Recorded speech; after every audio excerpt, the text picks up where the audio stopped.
When you think of Chandigarh, maybe you picture those wide boulevards, the clean lines of Le Corbusier's architecture, and the promise of a new, modern India. But beneath that sleek exterior lies a story that's tearing at the fabric of thousands of families. A story about law, fiction, and a quiet crisis that nobody saw coming. Let me take you back, just for a minute. Ever since its creation in the 1950s, property in Chandigarh wasn't just bricks and mortar. Families bought homes together, siblings co-owned houses, child's education, a medical emergency, or just to start fresh. They could sell their share without tearing the whole family apart. This was called the share-wise sale. And for decades it was totally legal, totally normal. The administration happily registered these deals. Full stamp duty was paid.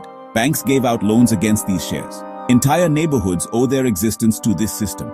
It was a safety net, a way for families to plan their futures and support one another. Then, out of nowhere in February 2023, everything changed. With a single order, the Chandigarh administration declared, no more share-wise sales. Suddenly these transactions, the same ones recognized for decades, were labeled as illegal fragmentation. But here's the twist. There was no new law, no big debate in parliament. Just an administrative memo, a sort of legal fiction that turned everyone's lives upside down.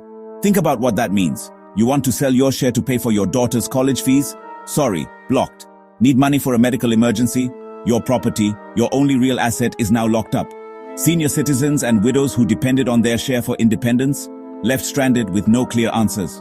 But why? The law, the Transfer of Property Act, Section 44, clearly says a co-owner can sell their undivided share. The Urban Planning Act for Chandigarh, no mention of banning share-wise sales. This isn't a legal ban. It's an administrative assumption, a fiction that's created real pain. Right now, families are fighting this in court, arguing this order is arbitrary. It violates basic rights, equality, dignity, even protection of property. The High Court has taken notice, but the uncertainty lingers. Look, urban planning is important.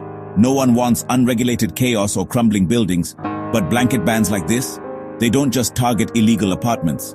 They trap honest families, punishing people who followed the rules, paid their dues, and believed in the system. Chandigarh was built to be a city of the future. But today, its families are stuck in a legal time warp, casualties of an administrative presumption. The challenge now is to strike a balance. Uphold the city's planning, yes, but not at the price of human lives and futures. Because at the end of the day, a city isn't just its buildings or its master plans. It's the people who call it home.